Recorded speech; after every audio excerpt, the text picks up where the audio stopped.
Figure it out. Hello, this is Adam Korlick from Figured Out Productions. The following video is a video of some kind, and I hope you enjoy it. Hey guys, it's Adam here, and welcome to Playload. This is a good chunk of my video game pickups for the month of November 2019. I say that because I was in Japan for a good amount of time, and very little of that trip is on this table. Most of it you'll see in a completely separate video, because why not? Japanese pickups videos are so much fun. So this is just kind of the rest of that stuff. Now, it's worth noting that while I was in Japan, I had definitive, arrival dates and departure dates. However, my time in the majority of that was kind of my own. I mean, there were very specific things I needed to do, but there was a lot of downtime. And it's just a matter of coincidence. I have a buddy who lives in that region, and I say region because not that country. He actually lives in South Korea.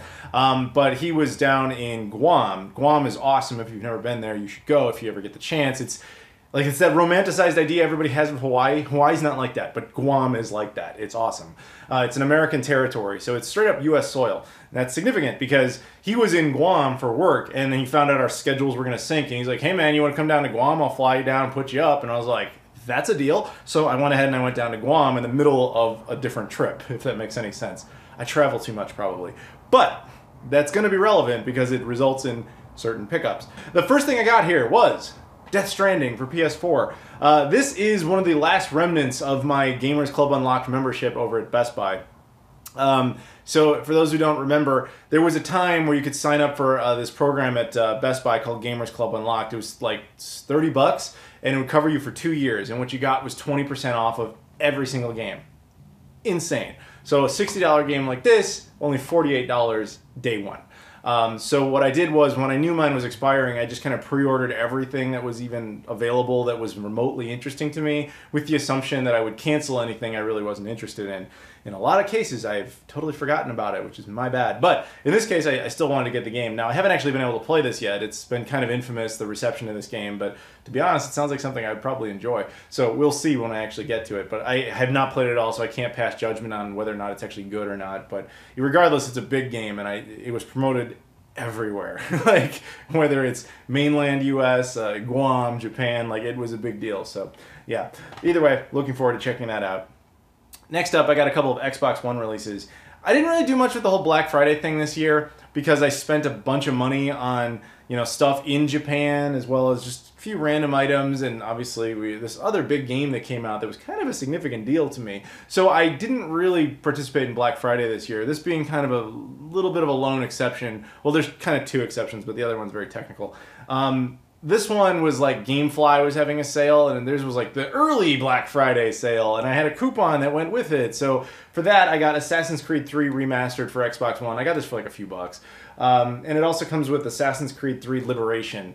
So not something I super needed to have, but it's cool to be able to kind of upgrade from the 360 version. So there you go. And then the other thing I got for the Xbox One, which actually was cool, and there's a reason I brought up Guam, was for this. This is Ghostbusters, the video game remastered. I actually bought this in Guam. That's significant because in Guam, as one would imagine, Guam's not a particularly big island. And even though it's American, a lot of American stuff, while there's a lot of stuff that isn't. So when it comes to video games, there's not much competition on the island. There's only 2 places to buy video games. There was 3. There was a retro video game store, but it has since shut down. So the only other 2 options are literally 2 GameStops. There's 2 GameStops on that island. That is the only place to buy video games, short of, ordering them online. Which, whatever. I don't like GameStop, but I will say the GameStops on Guam don't suck, which is unique, because for GameStop, that's unusual. They always suck. But on Guam, they're actually good, and they're good for a few reasons. One is, and this is just a coincidence, Guam doesn't have sales tax, so yay, you don't have to pay that. But also, they actually have stuff in stock, and like, if you have a problem with an order or a pickup or something like that, it's weird. They actually don't give you any crap about it. They actually just solve your problem for you. It's strange. Like when we were there, my buddy had bought a collector's edition for the Switch, and it was supposed to have like a Switch plastic case in it, and they accidentally left that out. So we went back to go pick up that case, and they're like, "Oh, we don't have it anymore. Tell you what, just here, take a brand new one." They just gave him like a collector's edition, brand new set, just to solve the problem. It's like, those guys don't suck. They're actually good at their job. It's ridiculous. Guam, the GameStops there are awesome.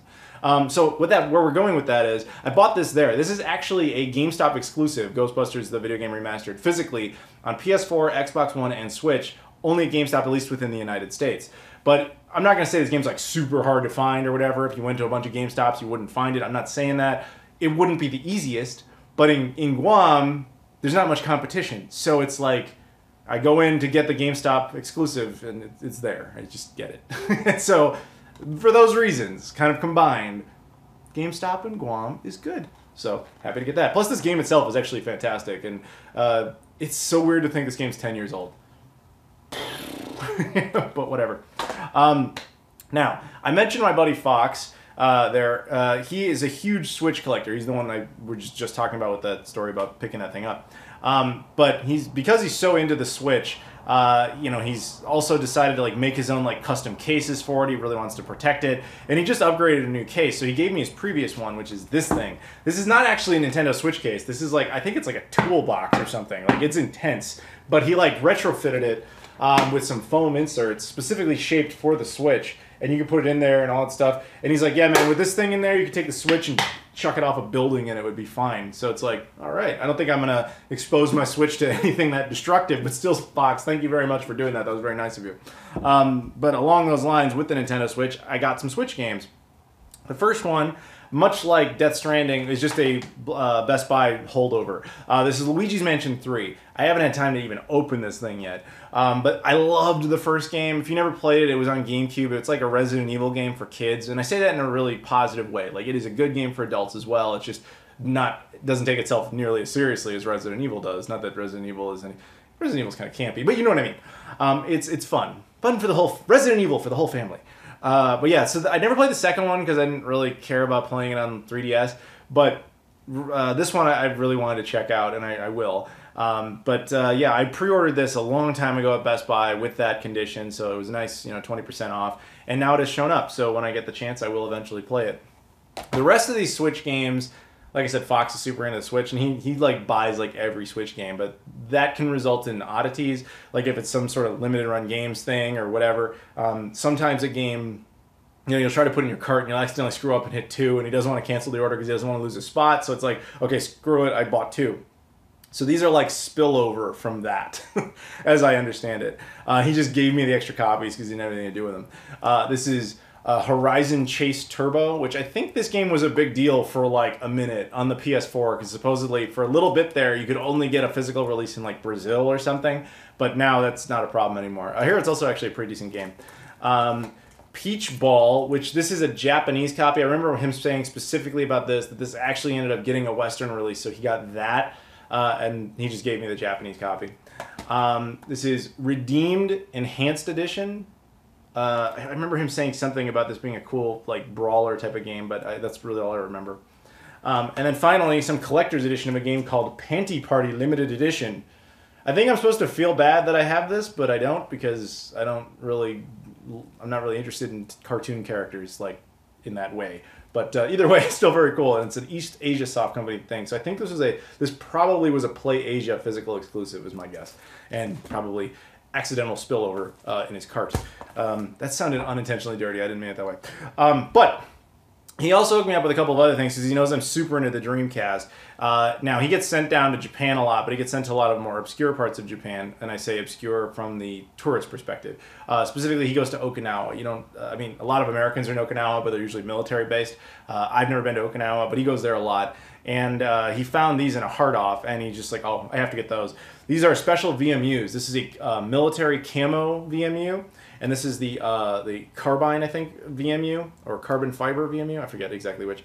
Either way, very cool limited edition VMUs, and they have their caps on, which was a big deal. So thank you very much for doing that. If you're not aware, back in the day, Sega in Japan put out a whole bunch of these weird different controllers and colors, colored controllers and VMUs and things like that for the Dreamcast, but mostly they only did them through Sega Direct, which was kind of like Club Nintendo back then. So finding them in the wild is not an easy thing to do. I found some of the controllers over the years, but that's about it. But he found these and he hooked me up, so thank you very much. And now, moving on, thank you, Fox. I got a package earlier this month, and when I came back and I just opened it up, I was like, what the hell is this? No recollection of this, and then eventually I was like, oh, right, yes, okay. This is a new Sega Genesis game called Xenocrisis. I saw a whole bunch of people in like Facebook feeds like playing this. Like they had got their Genesis copy and they're like, yeah, my Kickstarter copy came in, and I kept thinking like, that sounds kind of familiar. Did I back that? I don't know if I backed that. And then I never like got around to looking it up. But it turns out I did back it because eventually it showed up. So there you go. Xeno Crisis for the Sega Genesis. It also came with a music CD. Haven't had a chance to really play it or look at it. The artwork is nice and it looks like a solid cart. I believe that I would be in the credits then if I did a backing of it. So that's cool. And it's also got that tab on it. So it's actually presumably region free to work on the Japanese and European Mega Drives as well as the Sega Genesis. So cool to see a new release like that. Now interesting because it actually says on the bottom it's 2018 Bitmap Bureau, but the game came out this year, so I don't know, they must have done that part of it a while back, or that's whatever. But either way, cool to have a brand new Sega Genesis game. Moving on, I got a package here from my buddy Kyle. I've talked about Kyle in the past. Kyle is an awesome guy. I've known him for quite a few years now. He's been one of the biggest supporters of my channel in terms of like helping me with tech upgrades. And when I say that, I don't mean like knowledge. I mean like he literally gets stuff for me sometimes. So like he bought me my current television. He bought me a FrameMeister. Like the dude is amazingly cool to me and he has no reason to do that. And I keep telling him like, you don't have to do stuff like that. But every once in a while, just things show up. So we were having a conversation. He was asking me about how to like set something up in his house.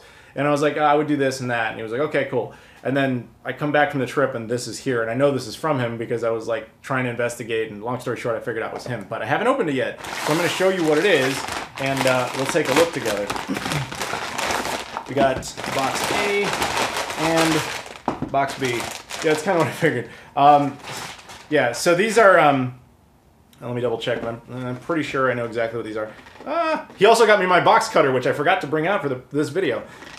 Because that was a joke for a long time until he couldn't take it anymore and he decided to get me one. Okay, there we go. Yes, this is exactly what I thought it was. Yes, okay, this is an HDMI switch. So what we were talking about on the phone was he was looking to try and figure out how to connect all of his consoles to a television at the same time using basically one or two ports when he had way more consoles than that. That's basically what I do. My goal is to have everything running ultimately to HDMI and then through a series of HDMI switches to a master HDMI switch through an M Classic to the television. The idea being I can turn on any console and it just automatically shows up on the television and gets all the enhancements of the M Classic, and hopefully there's no lag or any sort of issues like that, but I don't have to constantly unplug and replug wires in.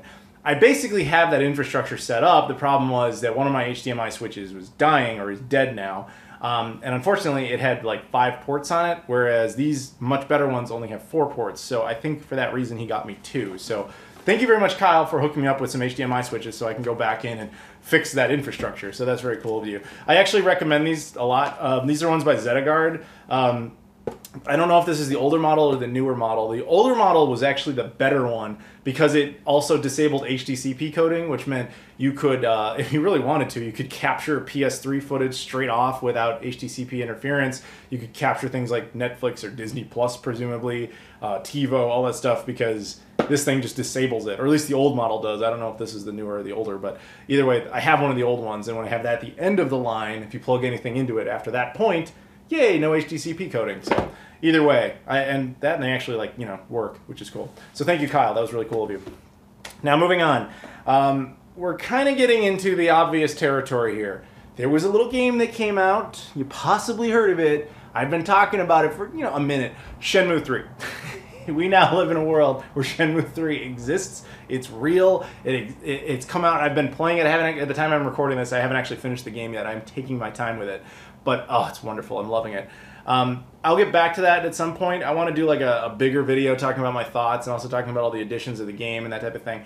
But not surprisingly, Shenmue 3 is a large part of why I was in Japan for this previous trip. There was a couple of times in which I needed to be there, so that's really how that kind of functioned. The first and biggest event for that was the thing called Magic Kyoto.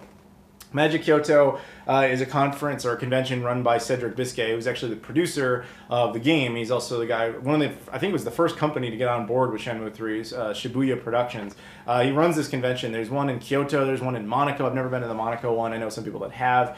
But yeah, so cool thing. The idea was basically just, it's a free event to the public. Come in and celebrate some aspect of Japanese culture surrounded by some sort of creator that's there to represent it. So in this case, Yu Suzuki was one of the guests, and so you can go and celebrate Shenmue 3, which was about to launch at that time. And then you could, meet him and sign autographs, take photos, all that kind of stuff. Well, I've met the man like 8 times, so that's wasn't significant for me. I mean, it's cool, but it's not really why I'm there. I was actually, in addition, I was basically media for it, so I have, my badge here and everything. I was press. But it had some cool perks because, once again, just get to hang out with a bunch of people that I know and get to chat and all that stuff, and get some stuff signed. One of them is this thing, which is the plastic fan that I've been talking about for a while, and I hope you guys submit your entries while you still can, because I promise you there's going to be people after the fact that are like, well, I never knew. Here's the thing. I've got a bunch of these plastic Shenmue 3 fans. This is like, I think, the second piece of Shenmue 3 merch ever produced. The only thing earlier was a t-shirt from Magic Monaco. This is the second thing ever. These were made by Deep Silver. These are officially licensed pieces of merch, but they only existed at one place, which was Japan Expo in Paris this summer. And they would give these out to people who would walk by. You'd get like one fan. And there's just something about Japan Expo, like all the booths just give out fans of stuff. So this existed solely to promote the game at that particular event. And so I talked to the people at Deep Silver, and they were cool enough to give me a bunch of these things. And what I've been doing with them is I've been going around the world to various places and getting them autographed by various people involved with Shenmue 3. At this point in time, this is signed by Liesl Wilkerson, who voiced Joy in Shenmue 3, Corey Marshall, who's the English voice actor of Ryo Hazuki, Katana Marshall, who's his daughter, who voices various characters, Cedric Biscay, who I just mentioned, who's the producer of the game, Masaya Matsukaze, who's the Japanese voice actor of Ryo, and Yu Suzuki himself, the creator of the game. It will also be signed by other various cast members of the English voice cast, as well as the voice director, at least that's the plan, at the upcoming event in Burbank, which I'll talk more about in a bit. But the thing is, this isn't for me. This is for you. Like, I did this for Shenmue fans. Fans for fans. So if you want to win one, I don't have a ton of them. I've got a few. And the idea I've been going for is I want you guys to submit to both me and to the Shenmue 500K what Shenmue means to you. Some sort of artistic expression. And I did a whole video detailing exactly what you got to do, but it's like comically simple to enter. So I invite a lot of you, try it. Just make a video, talk about it, draw a picture, whatever it is, try. And you could win this thing signed by so many amazing people involved in the resurrection of my favorite franchise of all time.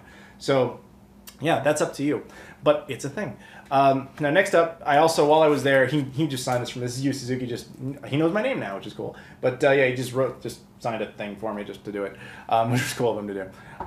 Now, did all that stuff, went down to Guam, came back, and back to Japan. And I had arranged a meeting with Masaya Matsukaze through a third party. Masaya Matsukaze, as I said, is the Japanese voice actor of Ryo, but that's really the only context I kind of knew him in, although I've come to learn he's actually like really a surprisingly popular actor in Japan. He was an actor in a Godzilla movie. He is a former Power Ranger, and he voices a ton of anime characters and stuff like that. So over there, he's like super popular. And here I am being like, hey, I want to meet up with you and have you sign a whole bunch of Shenmue stuff, which to him is like, he knows he did it. It's obviously like it was the earliest point in his career, really. But at the same time, it's like, oh yeah, that's right, Shenmue, that was a thing. So like, he doesn't get known for that very much, especially in Japan, because Shenmue is not very popular there. Not that it's super popular here, but at least here there's a chance, you know what I'm saying? Myself and a couple other guys, one of them being Phantom Riverstone, aka Switch, aka probably doesn't want me to say his real name, and another dude who probably wouldn't want me to say his name, so I won't say it. The three of us were invited as formal guests to an event that he was partaking in. It was like some anime event that not at all our arena, like at all, whatsoever, zero. But it was really a surreal experience because we go into this place and what we came to understand is that there was just tons of people lined up. And all of them had like pre-ordered their tickets and they were standing in line all day. And like this was a big thing for them. What they were going to go ultimately do is go inside and like watch an episode of this show, I guess early, and then, see the actors on stage, talk about it and all that kind of stuff. Like that's what they were there for. And they all paid to do that. Whereas us, we knew nothing about this, but we were all given like media VIP badges right here and just whisked to the front of the line, whisked into our own special section. You can just sit here, and then after the thing's over, they come and get us and take us in the back, and we meet this guy who all those people would have loved to meet, but for some reason we get to talk Shenmue, which is not at all what this thing is for. It was a very strange experience, and it felt like this is unfair to these people, but it's just, it was cool, but really all I was there for was just to get this stuff signed, take some photos to help with this effort, and, you know, just chat some Shenmue, and that was pretty much all we did. But yeah, so it was cool to be able to do that. Not that, I mean, I guess this is the merch from that event, but that, you know, whatever. Either way, cool. Now when I got back here, I actually got a small little gift bag from Sega. They actually sent me something, I guess, to celebrate Shenmue 3, so I want to thank them very much for that. Very surprising, because I really wasn't expecting this. This is specifically from the Sega Mobile division, and they sent me this. This is a little, like, internal piece of merchandise that they have around the office, I guess, and it's basically just a pin set. Now, I'm not really a pin guy, so I was a little, like, thrown off at first, especially for Sega Heroes, because this is a big mobile game that they have right now that I admit I've never played. The only thing I knew about it is it had a whole bunch of various Sega characters in it, and it included some of the Shenmue characters, specifically Ryo and Shenhua. So anyway, I'm opening it up and I'm looking, I'm like, oh, I think it's from Phantasy Star. I think that's House of the Dead. Oh, it's Altered Beast. And then I go, oh, it's Ryo! So then it made sense all of a sudden. I was like, ah, okay. And then underneath there was actually a few extra Ryo pins. So I'm going to be doing some sort of giveaway for those as well. Those are extraordinarily exclusive items because they, I guess, were only internal for Sega Europe to promote a mobile game. So I don't know what that competition or contest or giveaway, whatever it's going to be, is just yet, but stay tuned, we'll come up with it. But either way, I want to thank Sega very much for sending me that, as well as this, you know, little piece of, like, a little pamphlet type of thing, kind of saying, like, hey, this is for Sega Heroes. So thank you very much to them. Now, oh boy, here it is, Shenmue 3 in all of its glory. Yes, I have a couple of copies, just a couple. And there's actually more copies coming. So I've decided what I'm going to do here is, rather than, like, sit here and talk about each one for a while, I'm going to do a specific video about Shenmue 3, like, once I have all the copies and once the game's kind of digested more for me. So I'm just going to give you, like, a basic rundown on some inversions we have here. And I've saved this for last because I know not everybody cares about Shenmue. But this is the copy that I've been playing. I believe this is the Amazon edition, which came with some DLC. And it was also $10 cheaper to pre-order for some reason. So that's the Amazon edition. Then we have the GameStop edition, which, again, is exactly the same. The only thing that's different about it is that it came with this little coin thing. And this is why I hate GameStop. Guam GameStop's exception, the exception of them. The standard ones really suck. So, like, I'm gonna tell the micro version of this, but basically I went in to get my pre-order, even though they never told me it was ready or anything like that. I go in to pick up the game, and then they pull out the game, and they're like, okay, here's, you know, how much it is. And I'm like, where's that little coin thing? Because, like, I'll be honest, that's the only reason I pre-ordered it. And they're like, oh, we don't have any more. Do you really care? I'm like, yeah, that's the only reason I pre-ordered it. What was the point of pre-ordering it if you don't have the little coin thing? And then, so I wasn't being all shitty about it. I was just like, seriously, dude? Like, that's why I'm here. And then the manager guy's like, you really need the coin thing? And I was like, yeah, man, like, that's the only reason. And he's like, look, I got one. This one was actually mine. Is it really that important to you? I'm like, look, if you don't want to give it to me, that's your choice, but then I'm not going to buy the game. I don't have a reason to. I already own the game, and I only came here for this. And he was like, all right, fine. So I guess I'm supposed to feel guilty for having this, but newsflash, I don't. And then I also got the Best Buy edition. This is the other Black Friday type of thing. This was one of the best Black Friday deals, like, ever. Best Buy had this game, which is a $6 game, plus this $20 Steelbook case. You could get all this for $35 on Black Friday. So I did that. Actually pre-ordered it and got it that way, then just returned it and rebought it, because why not save $30 on that, basically. And also, if you want the whole Shenmue trilogy, I tweeted about this, they're selling the 1 and 2 edition for PS4 for $15. So you can get all 3 games for less than $50, well, plus tax, unless you're in Guam, or Oregon, Alaska, or Delaware. But those states aside, yeah, you can get the whole, you can basically just get it for $50, which is cool. Then, of course, I got the Kickstarter edition, which, hey, what do you know, I supported that, which came with that infamous Kickstarter case. I'm with everyone on this, where the case itself is lame, but I'm not mad about it, only because I understand that my money wasn't meant to get me as a new customer. My money went into making the game happen in the first place. So I look at it as, like, yes, it sucks that for me that this case is bad, but at the same time, I get the game because of my contribution, and that makes me feel a lot better. So I got 2 copies of that, and I kept the box that came in because it says Shenmue 3 on it, because whatever, super nerd. And then I have a Japanese copy of the game, which I picked up while I was in Japan. I was actually in Yokosuka the day it came out. This copy was purchased in Yokosuka, along with 2 other copies that are going to be given away.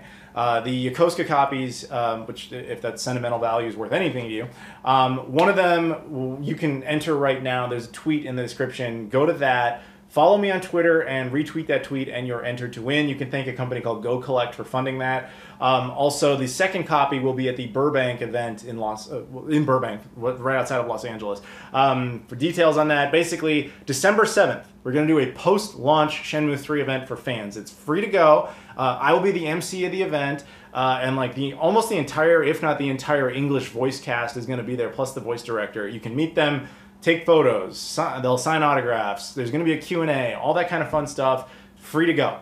Check it out. We're also giving away a lot of cool stuff. One of these plastic fans will be given away there. One copy of this will be given away there. Also, I've got some mutant versions of this. This is a little piece of paper I picked up in Japan. It's just a pre-order slip for Shenmue 3. And I just thought, oh, that'd be cool, I'll keep one. I actually grabbed a few of these, and what I ultimately did with it is when we met Masaya Matsukaze, I just kind of got the idea on the spot. I was like, would you sign a bunch of these? And he was like, yeah, sure. So he signed a bunch of them, and we'll be giving those away as well. So you'll have a Japanese autographed Shenmue 3 thing, and if you want, I guess we could have other actors there sign it. That'll be kind of to be determined on the spot. And then the last thing I got here is the Limited Run Games edition of Shenmue 3, the collector's set, along with the Limited Run Games card. Long story short, this is the same as the European set, except for one key difference, which is it has that commemorative Dreamcast case in it that shows both what it would have looked like artwork-wise to be on the American version of Shenmue 3 or Japanese. There's no PAL artwork for it, but it's a reversible artwork case, so very cool. I actually went down to a Limited Run Games event in North Carolina just after I got back from Japan, like literally the next day, and they had just a couple of these left in stock. I bought this, I pre-ordered, I got it online, but yeah, it was cool to see it in person. That was actually the first time I had seen it, so yeah, very cool. So this is not even all the versions of Shenmue 3, this is all the ones I have at the moment. Obviously, I'm going to try to get all the rest because I'm a super fan, or an obsessive fan, however you want to look at it, but either way, I'm going for it. Yeah, so that's kind of it for the pickups for now. Stay tuned because there will be a bunch of Japanese stuff. If you guys could please like, comment, subscribe, all that stuff, I super appreciate it. Thank you to everybody involved in the existence of Shenmue 3. There's not enough words to say that, but still thank you to everybody who was involved with that. Thank you to my buddy Fox, thank you to Kyle, and thank you to just you guys for watching. I super appreciate it. Oh, and thanks to the guys at Sega too for sending me that stuff. So thank you very much, and I'll see you all later.